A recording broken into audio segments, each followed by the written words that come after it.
Universel Télévision vous présente les actualités universelles dans tous les domaines. Politique. Le peuple à se tenir prêt au Congo et aussi la terre, on est aussi là. Hippolyte Kanambe a quitté ville Yaki. Azali a la province de Kitassa. Religion. Si tu as la grâce de Dieu, apprends à te cacher. Ceux qui ont livré Joseph, ce sont ses propres frères. Abonnez-vous massivement sur notre chaîne YouTube Universel Télévision. Aimez et partagez nos émissions. Voilà, merci vous avez belé pour l'interview à travers Universal Télévision. C'est possible de vous donner la grande équipe d'émission. Merci na caméra de Cochignon pour l'assistance à mon Cédric l'artiste. Et bien, nous sommes à Kabongo, je ferme mes couettes et la paix de nos beautés. Merci na maman Kadi Menaya, mais la mère des opprimés. Merci na Ndeko Chris Mata, Fabrice Mbouy, l'homme de Dieu. Merci na Venanga Fili Asale Pio. Merci na Moïse et Moubou Pesselanga Mbote, na Dadou Mengi, le miraculeux. Le journaliste patriote Florence Ntona na Pesio Mbote. Les tout comme un peu sur la Macambo, il y a pas si je pense que vous avez une image. Comment est-ce que la munition est retrouvée dans le général John Numbe ou à Kimaki, on ne sait pas comment est-ce qu'à Kimaki, et il va découvrir le cadavre, il va le général a bomba bango na kati ya congélateur na kati ya cave moko bazaki nango na résidence. En tout cas, ça fait très mal comme on a bloqué à Congo. Nous sommes des capitaines pour nous CPS autorité morale, voilà que les locaux pouvoir de région autorité morale l'équipe à Makambo comme ma passe mingi. Donc également procès il y a le sénateur Matata Mpogno et Rosala Bongo public quand des bomonaki procès Vital Caméré procès Matata Mpogno et Rosala public. Donc également na Maramboti de Kabona Exeta combo il y a secrétaire général il y a IDPS Augustin Kabouya et bim la carte ya item il y a examen d'état en tout cas et puis polémique mingi. Est-ce qu'il va être obligé de poser combo to question ou de répondre à combo Augustin Kabouya la carte ya item etc. Tous les ans kaka elengi ya régime. Donc ça on a protective. Bonjour protective. Bonjour mon journaliste. Bonjour. Bonne papa, bonne santé. Oui, ça va très bien. Voilà. Donc surtout me rappelle que sur par rapport à l'actualité, mais on sait pas tout maintenant makambo ya etc. Il y a une question qui est créée polémique. Il y a na phase de culture générale, va poser question moko bowana. Réponse dans le fait que Zala Augustin Kabouya tenu bâti Augustin Kabouya est secrétaire général il y a parti politique nini IDPS la Mouka bâti va décider bloc on sur la question on a créé polémique pourquoi quand ça combo il y a mutu azana parti à pouvoir bamso abi excès à pouvoir mutu sali bongo analyse ne rosala bamso subabi ka moko bamso babi bamso abi excès à pouvoir il faut comprendre que ça bango de bazo régner tant on a bango et tout ça. OK. La question bien posée, c'est la culture générale. Augustin Kabouya, c'est un nom qu'on cite par rapport au régime OU. Ça doit créer polémique. Pourquoi? Pourquoi il faut créer polémique? Les compositeurs, il y a des questionnaires, il y a des Xeta. Maître Tony Mouaba. Il a jugé bon de poser cette petite question. Et ça, au choix multiple, non? C'est juste pour éveiller un peu les élèves Nabisu actuellement, comprendre que c'est lui qui était secrétaire général. Attends. Attends, Nabisu. Sauf que tu as régime, ça. Ce qui crée polémique et créer polémique pour nous réfléchir, nous cicater. Ça, pour moi, je dirais, c'est une polémique moko sans fondement. Sans fondement. Sans fondement. Augustin Kabouya, secrétaire général, il y a parti politique moko IDPS. Bien sûr. Mais IDPS, c'est toujours Jérém Boka, c'est le président Fatia, institution. Ça exclut Nakati ya IDPS. Esa culture. Attends. Le président Fachi est exclu. Pas exclu. Exclu, c'est mal utilisé le terme. Vu leur responsabilité à Zui, comme étant à la tête de la nation, azali ko faire partie les sources de ma fonction, il y a parti ou en té. Et de deux, ce qui est là, to komi na ba élection. Ce que ça na parti politique peut ko voter, ko les ba parti non se zaka IDPS. À tiki poste la présidence, hier Azaz au président de la République, il y a parti non. C'est que si tu vois le premier fils, il y a président Félix Tshisekedi des Anani. Mais c'est pas un problème. C'est pas un problème comment Augustin Kabou est secrétaire général du parti politique. On a connu des grands politiciens dans Mboka. Pourquoi ne pas immortaliser l'histoire na bango na ba item? Non, ko immortaliser bango parce que depuis le temps de Mobutu, en commençant par Mobutu, sauf Kabila le père, qui avait l'idéologie pour faire avancer le pays, le col a fait ça. Les gens de Mobutu, Tozu Basakombi, Tozu, ils sont nombreux. Hein? Ils sont nombreux. Alors, au moment où Papa Moleka va créer un pacte mon côté na mboka à part que ça va concession minene. Pour na bango batike la bana bango lelo. Azui quartier mobimba ya yemoko. Ok, merci, ça c'est une bonne question. C'est-à-dire, l'inspiration de la personne qui a créé ou composé cette question n'était pas parce qu'il a fait quelque chose. À peine dans le pouvoir, il doit faire quoi? Il pèse tout son poids par rapport à la partie naïe. Yoka, il a échangé mingi na yo. Parce que t'entends parler,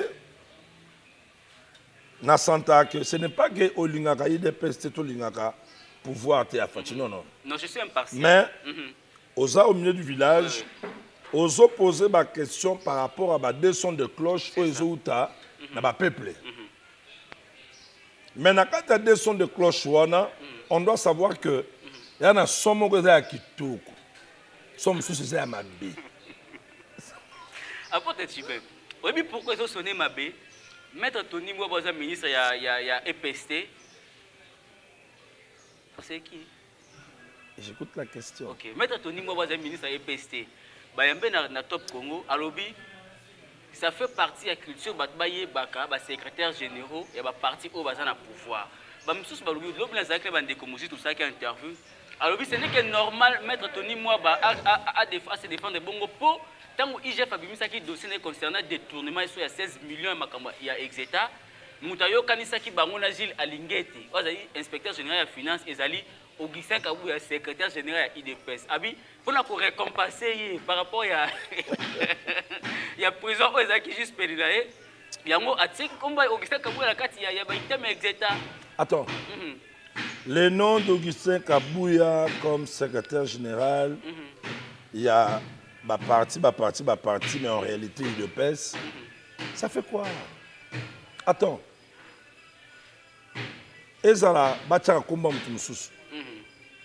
Ça fera avancer le pays. Parlons du vrai problème. Bacha Augustin Kabouya ou pas. Omoni Mabé Zanine.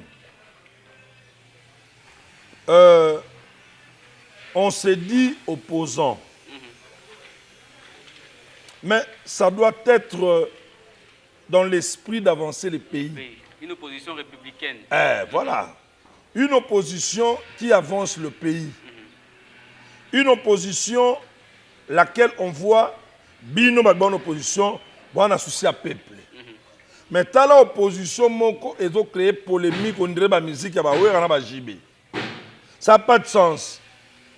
Augustin Kabouya, ça n'a pas de sens. Par contre, relevez-nous, montrez-nous les failles. Il y a pouvoir en place. Ça va maintenant éveiller le peuple, ça c'est un.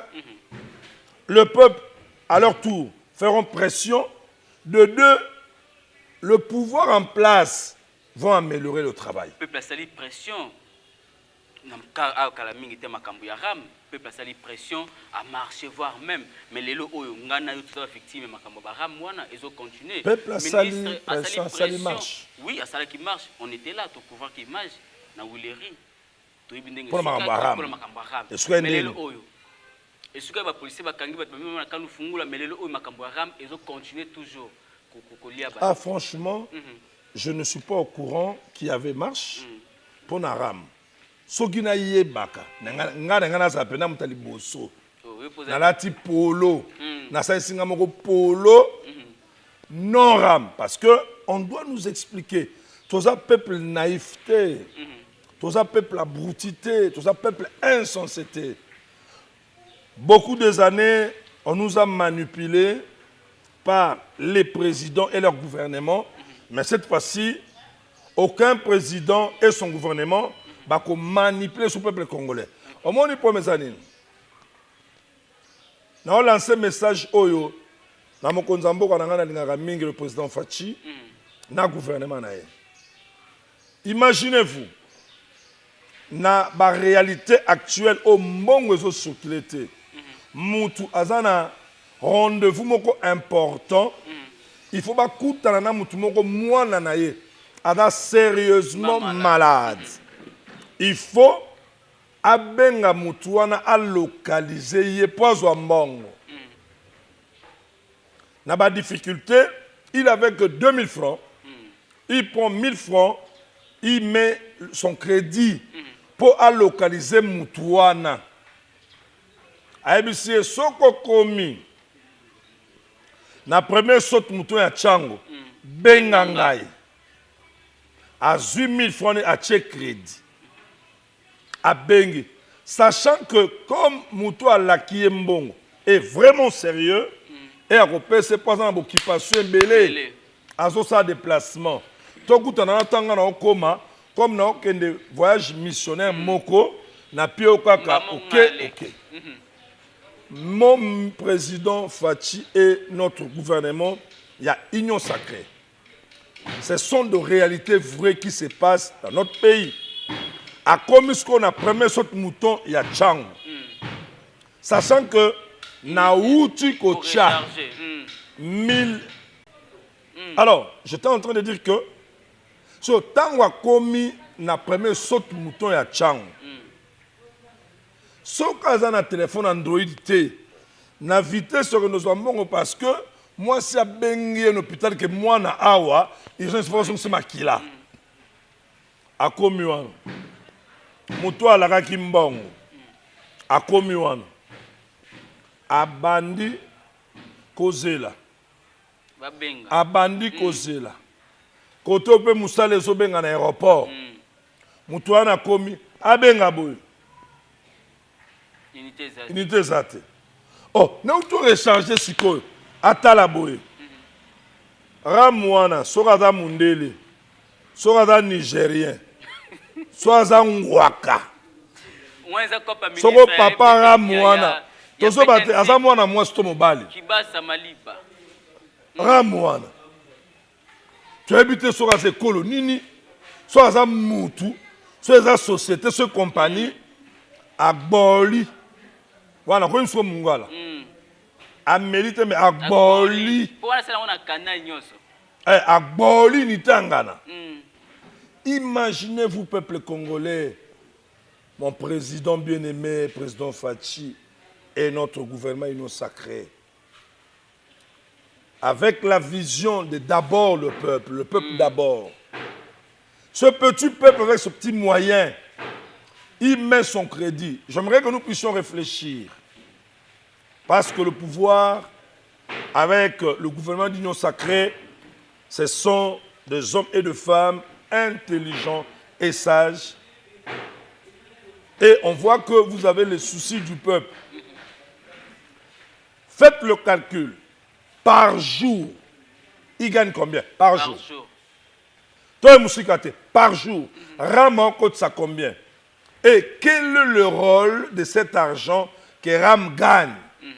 Depuis qu'il a commencé, qu'est-ce qu'ils ont déjà fait au nom du RAM? Namboka. Installer Wi-Fi dans l'espace partout Wi-Fi Mais jusque-là, bande on y a méga. Attends.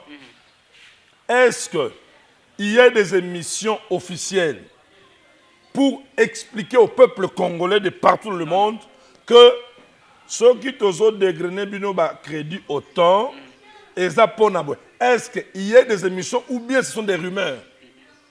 Voilà. Il n'y a pas eu des émissions. Mais à qui revient cette faute-là, apôtre Chupin? Pour l'instant,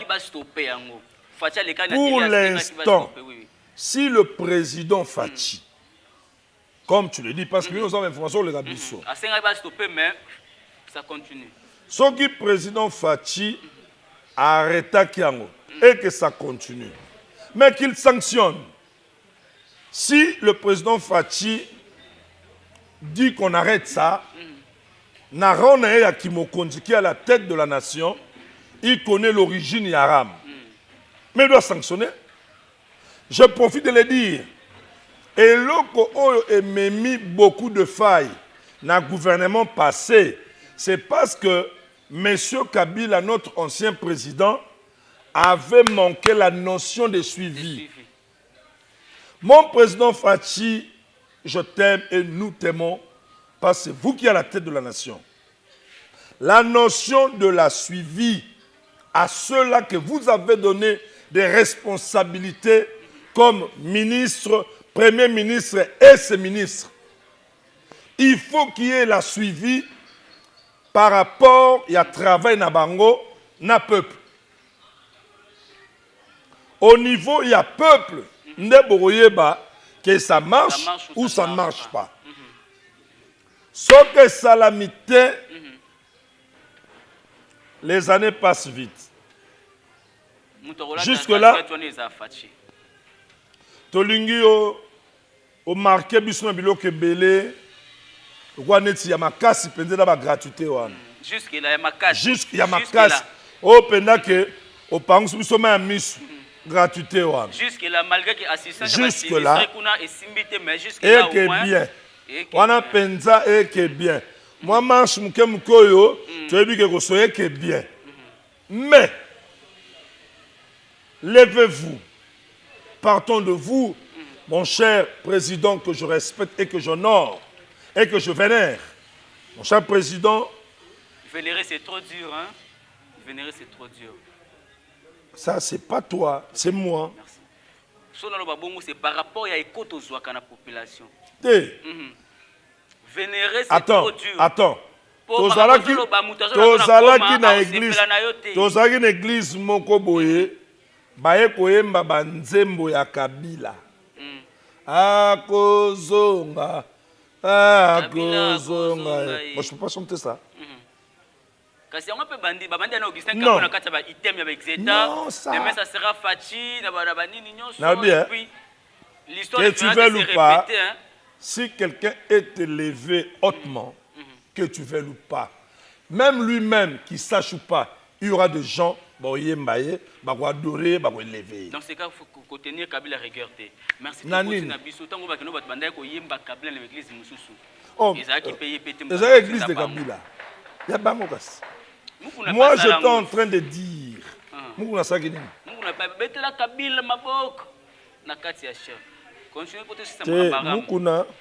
Mukuna ne peut pas dire ça.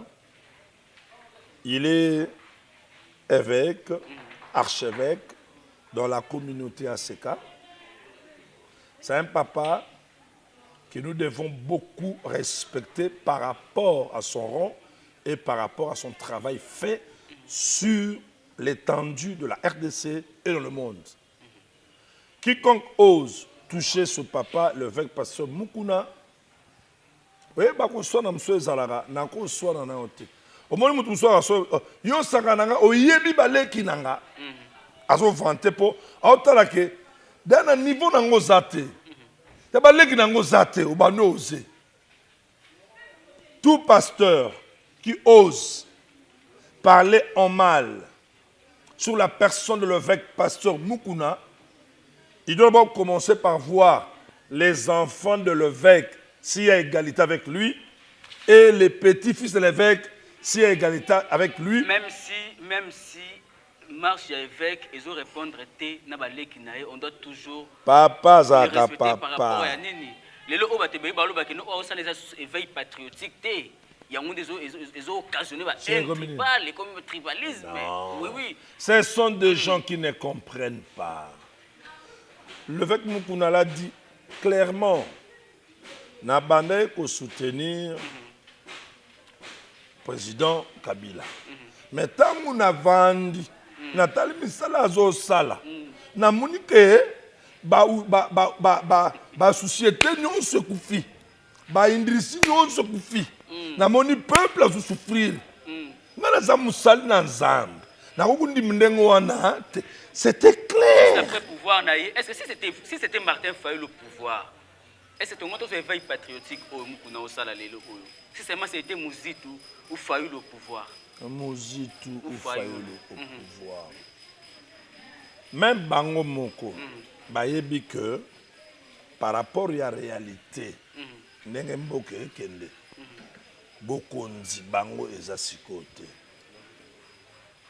Voilà, tolobaka pe boye, tolobaka pe ke muluba kozwaka bokonzi jamais na mboko, il dépêche kozwaka jamais bokonzi na mboko, mais lelo oyo histoire epesi biso raison. Apôtre Chiben, tolongo na page wana, on morceau molo mamke. Non, je t'écoute. OK. Kalov Muto plutôt le général John Numbi o lelo azan exil. Nzoto bayo ko découvrir ba cadavre ebelé na kati ya résistance na. Plus de DJ Funk et ba soldats na ba munitions plein et puis na kati ya résidence, il y a le général John Numbi. Les gens se posent des questions. Il y avait des mandats d'amener, des mandats d'arrêt contre le général John Numbi. Abima Kindengenini. Est-ce qu'il y a complicité avec les pouvoirs en place? Et si tel est le cas, pourquoi faut-il continuer à protéger Kabila dès lors que Kabila a occasionné ma meurtre et belé dans Mboka? Oh, une très bonne question, sage et patriotique. Hein? Nalingi Baimbo Kanyonso, parce que ce que nous sommes en train de faire, ce sont des analyses. Des analyses par rapport à notre pays. Congo Mboka Nambiso. J'ai toujours dit dans mes émissions précédentes que il y a beaucoup de choses que nous ici, peuple congolais, nous connaissons mieux par rapport à Bato Bazali Banda Mboka. Et autre chose, par rapport à Bisso. Voilà pourquoi nous avons droit d'échanger, bien sûr, par de telles émissions et par Internet. Au Moni Marambozoloba, quand est-ce que John Numbi a été arrêté? C'est là qu'il faut commencer à poser la question. Quand est-ce que John Numbi a été soupçonné dans certaines meurtres? Quand? C'est là où que nous devons commencer à photo bande à réflexion à Bissouana. Pourquoi on a posé question? Avec ce qui est Oemonani Salami, on comprend que le général John Numbi a travaillé avec le président Kabila et son gouvernement. Tout ce qu'il faisait, on dit que si le président Kabila ne connaissait pas, Tozongi Nalikamtono a suivi. Et on ne peut jamais dire que mais ton président, lui, il était qui? Général. Vous comprenez? Tout évolue dans la réflexion. Si le président Fachi avait compris toutes ces choses, même dès le premier jour de son pouvoir, ce ne sont pas des choses à dévoiler Nathan.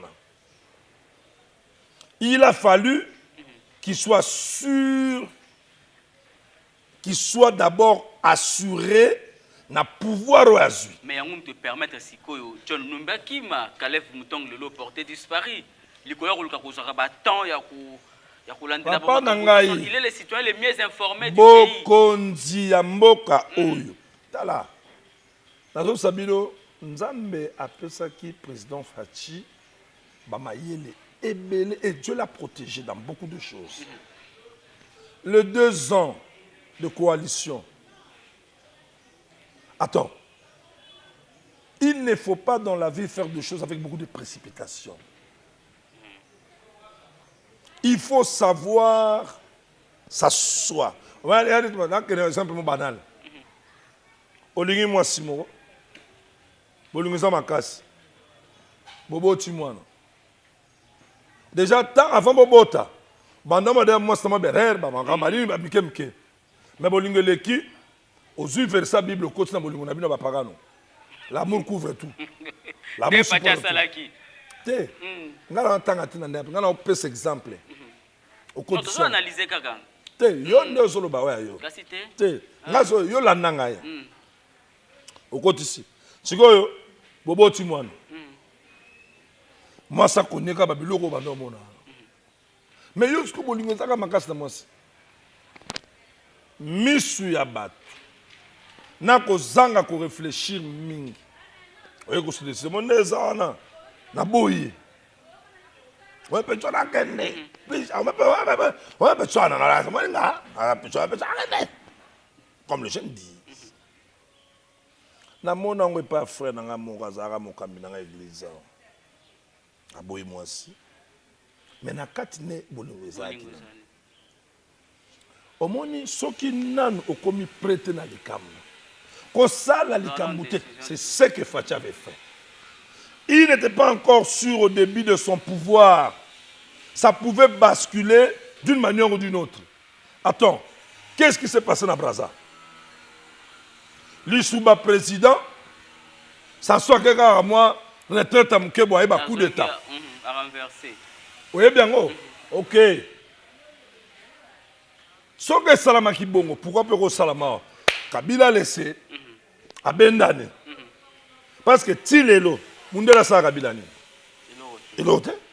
C'est parce que Fachi a autorisé. Comme sur le cas Jean-Pierre Bemba na Kabila, Jean-Pierre Bemba a été arrêté. Bandeko, Togolobaka Makamba Mboka, toyeba que dans tout ce qui se passe dans notre pays, Mundela Zanasima. Mundela za metteur en scène Yamboka. Et puis, c'est Mundele qui ordonne. Parce que nous, sur le plan armement, tu es faible par rapport à Mundele. Tu réfléchis. Tu as tout ça là-bas. Analyse politique, alors si je rentre, j'ai posé une question. Tout ce que nous taxons Kabila, Mundele aille bien. Peut-être bien que le Kabiso à Salini. Quel est le pouvoir qu'a Fachi par rapport à Mindele pour protéger Kabila? Êtes-vous sûr? Je ne pense pas. Bemba Bakangie, après beaucoup des années, il y a noté. Bon, Tanyo son ambassade qui a une investigation. Oui. Donc, tous à la Maëlle, ce qu'on peut faire, nous, peuple congolais, tout Sambela Nzambe, tout Fungola Maëlle, tout comprendre. Nenge président Fachi a okende na Mindele, moi je pense que l'isolo est bien. Parce que réalité dans la table wana et outil depuis temps Mobutu 32 ans. Oyo papa Kabila kuta, oyo Kabila le fils akuti, oyo peut Fachi akuti na mesa. Il faut yeba ko solula. Apota Chibin. Na résidence ya John Numbi ba retrouver ba dossier et outaki na justice. Va retrouver dossier à assassinat à Musée Laurent Désiré Kabila, va retrouver dossier à assassinat à Eric, un certain Azalaka, général à cette époque. Eric, il semblerait, à Boutarana Maman Livre, va retrouver dossier à Floribert Chédéa, va retrouver dossier à ambassadeur Ebélé, là, expert, il y a Nations Unies, Azalaka, assassinat à partir Est et Mboka. Pendant que Fachi a Yambaka famille, il y a Floribert Chédéa. A prometaka bango a komema éclaircissement par rapport à éclaircissement par rapport à meurtre ya Floribert Chédéa. Na makambo oto moni oyo. S'il faudrait qu'on analyser batbazela nini et pas ya Fachi. Il est le magistrat suprême. A moni ba dossier nyonso oyo e bunga etika na quai des poissons. Mais attendons. On a retrouvé ça quand C'est ça le mal avec le peuple congolais. Molimo a pressé. À mon ango lelo, lobi a tellement loba. Non. Mais ça fait partie des pièces de conviction. Non. Ça c'est fait... Attends, c'est ça le mal. Bande qu'on a vu sur le Congolais. Molimo a chocho. C'est là. D'abord, le concerné n'est pas dans le pays. Le concerné. C'est question. D'abord, le concerné. Il n'est pas dans le pays. Études des eaux salam. Il ne faut pas jouer tant. Il y a fouillé autant. Peut-être, il n'a pas fait ça seul. Tant que ça n'a pas compagnon. Ce compagnon, peut-être, garde kaka ba sinjili. Au moins, il sinjili, sentinelle. À cause ça s'appelle un faux. Na mona kaka boss muna ayaka bakotaka même mukolo moko na yaka bakotsa na tana lidusu na moni. Parce que comme la tête n'est pas là, je suis sûr Batumususo bazali. Alors, laissez le temps au temps. Comme la tête le concerné n'est pas là, Marambo est venu sur 2 jours. Ata binomoko. Mais Fatia a président, il y a l'Union africaine. John Numba Kimika a celui de Zambie. Fatia a président de l'Union africaine. Il a des relations avec tous les présidents de l'Afrique. Parce que comme il y a meurtre, la vie humaine est sacrée. La vie humaine est sacrée. Somoni, ce que tu dis est vrai. Entrer en contact avec le président de Zambie. Pendant qu'on a un Congolais, diplomatie et zali.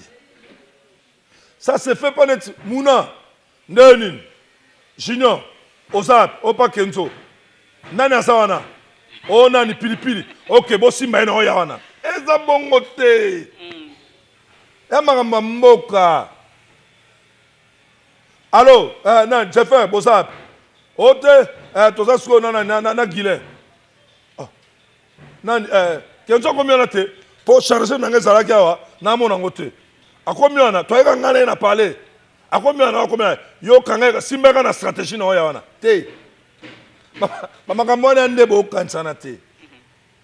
Il y a la procédure. Procédure ezali. O esengele salam. Même Interpol. So bien Interpol. Dans les Arabes, Interpol. A combien on a autokit à comment il lobby a choisi le roi.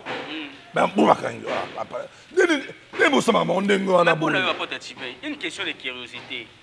Dossier assassiné à musée Laurent Désiré Kabila et s'est retrouvé dans le Ndakou à John Numbi. S'il faudrait aussi l'analyse place John Numbi est général nommé par Joseph Kabila. Ça peut révéler quelque chose. Hein? C'est pourquoi Eza ba dossier où ils ont revenir na compétence judiciaire. Faut pas qu'on appelle nous le Bamba qui ministre de la justice à cette époque. Comment est-ce que le dossier est bon et qu'on s'est retrouvé dans le général Mokobo? Parce qu'il y a un régime. Et un régime qui est ndaki. Omoni, net bilora boy. Coup de chapeau na président Félix. Voilà les signes qui montre que c'est Dieu qui l'a choisi. Finalité des Amaka et oui. Au Bandalikambo, oui, mais finalité. Finalité famille HD, il y a une famille, il y a Fidel Baozela. Attends. Baozela, justice par rapport à ça. Oui. Éclaircissement. C'est à peine. Attention. Bateau, bakoufi wana. Bazaba moindre personne. Vous allez comprendre. Ça a commencé comme un petit problème, il y a procès. Il y a. Il y a Kawata Rouge. Matata Paul. Les bossés qui appellent à qui a zone comme procès. Tu vois? Na pensé à état de droit. Ceux qui ont convoqué Moutou, rassurez-vous que ils ont fait des investigations, il y a jeté avant, attaqué pour avoir pièce de conviction. Aussi, ça n'a yango. Avocat Matata Pogno, parce que Matata Pogno, on a jugé dans le procès public, il y a Vital Kamere. Mais il y a l'inconstitutionnalité dans le Makabona. Pourquoi? Immunité parlementaire à Matata Pogno, Balongola qui yango na affaire, il y a zaïrisation. Mais jamais, selon il y a Sénat, loi Sénat, jamais sur Balongoli Moutou, immunité parlementaire pour une affaire pour blessure volontaire, mais nous avons kangaye pour une vol. Est-ce que vous avez déjà que ce qui est argument d'avocat, et Vandeliwana, na mayele oyo bato ba yebi droit, le ba biso, ça dit ba laxi faiblesse. Yanani. Et Matata Pogno. Bah, laxi déjà que il est pour quelque chose. Non, il devait écouter. Balaki Sinde. Balaki c'est comment est-ce que la justice sociale Makambu, Kokende, comment on dit, Libanda y a institution de apporte Tibin, exact clair. Likambu oyo. Loi exact clair par exact clair wana. Yo quand on veut que solo la tout ça analyse. Balongola qui Matata pour l'immunité parlementaire pour na Makambu, y a Bukangalonzo te. Alors s'il faut pas kanga Matata Pogno, il faut pas zéla, c'est la deuxième demande pour lever l'immunité par rapport à faire Bukangalonzo. C'est ça, ce problème est allé en wana. Est-ce que ce qui dit là, et loko bango bazolo bawana,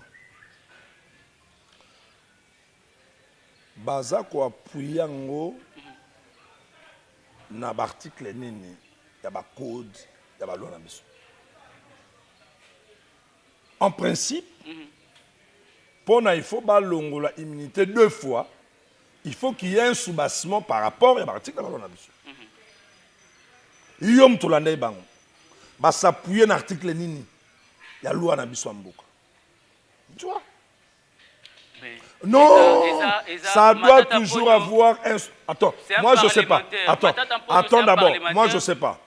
Problème, il y a quoi enlever immunité, il y a parlementaire, il y a personne honorable et tout et tout. La loi dit quoi?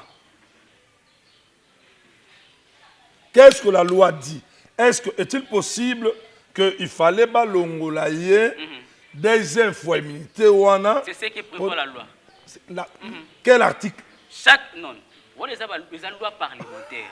Ils ont parmi la loi Oyo, Joseph Kabila paie ou n'est pas siégé. Ils ont la loi Oyo, ils ont régime Kati, il y a loi Sénat parlementaire. Bango, non. Yo, kolobela bangote. Nous sommes en train d'échanger nangana yo na baimboka sans parti pris. Nous sommes en train d'éclairer l'opinion. So nengezawana ngaipe na okendo saba recherche nanga na bavuka nanga. Tozonga susawa. Merci beaucoup pour te tibe. Tokombina suka. Tozongela yo. S'il faudrait que Batba retenir quelque chose dans le passage message. Une très bonne émission liée vraiment à la question politique d'actualité de l'heure et d'actualité de l'heure autour du Kanamboka. Peuple congolais et le Simba et que le président Fathi et son gouvernement, rassurez-vous que Bakayem a Bogoté. Ça, c'est mon premier point par rapport à cette émission.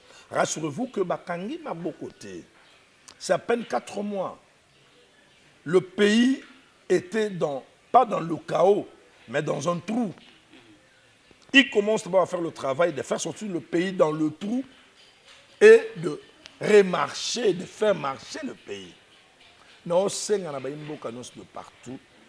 Naza Congolais 100% plus patriote, il y a solo. Vraiment. Tout avancé, mais retenons le point et les côtés par rapport au ministère qui ne marche pas. Même après une année, tout réagit. Mais la pression que tout ça là, et qu'on ne peut bien, ils ont fait ça, on peut makasi, il y a ça là, pour que le peuple azwa kimia, peuple azwa sengo, peuple asepela. C'est ça. Mais cet esprit de chaud, lelo, bouka lelo lamba lelo, te, moli moane za moli mo satana. ya Diablo. Pourquoi lelo lamba lelo? Molimo Satan ya Diablo. Ebimi lelo. Alors non. Un président selon la diplomatie ne peut pas à peine comme ebimi malamoko à l'équipe etandeke, il commence à parler. Non. Voilà ce que vous pouvez retenir.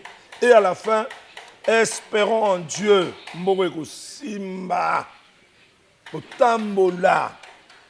Torolia ataba 8 fois par jour. Merci beaucoup. Autant de links. Vous avez bilangate, Torolia 8 fois par jour, comment? Contact qui apporte Chibin. Plus 243 998 122 440. Plus 243 998 122 440. Apôtre Chibin, pasteur. Merci beaucoup. On comprend, il s'agit bien de l'apôtre Chibin. Chibang.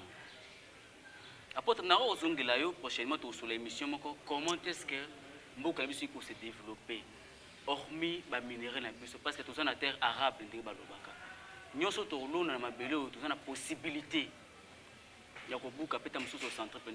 Mais pourquoi est-ce qu'on n'arrive pas à investir dans le domaine de l'agriculture? On va parler à la prochaine émission. Voilà. Merci beaucoup pour l'individu de partout dans le monde. Merci à Maman Kadi Minayam et la mère des opprimés. Merci beaucoup à M. Philly Assal Impio, toujours Pio. Merci beaucoup à Flora Sensona. Merci beaucoup Fabrice Mbouilom de Dieu, Moussa Lanzambe. Merci beaucoup à mon ambo Kateri Mukenzi, Chris Mata, Moïse Yamomo Peselangambotena. Dadou Mengi, le miraculé Yebissa, Chris Mata, qu'on est toujours ensemble. Bon, continuer à renouveler confiance pour Philippe Nabino. Ceux qui sont ici à Zongi Tenga prochainement. Je rappelle que les apôtres Chibin, question de parler d'actualité. Merci et bye bye. Universel Télévision vous présente les actualités universelles dans tous les domaines. Politique. Le peuple à se tenir prêt au Congo et aussi la terre. On est aussi là. Hippolyte Kanambe a quitté ville Yaki. Azali awa la province ya Kitasa. A okende nulle part. Culture. Nayebi ke fona kata masasamba, nayebi fona kata likinya, nayebi fona soponje, nayebi ke yabi logo fona longola ngo chaque temps avant abima. Okata ni? Mais soponje. Nani? Na likinya. Religion. Si tu as la grâce de Dieu, apprends à te cacher. Ceux qui ont livré Joseph, ce sont ses propres frères. Et social. Abonnez-vous massivement sur notre chaîne YouTube Universel Télévision. Aimez et partagez nos émissions.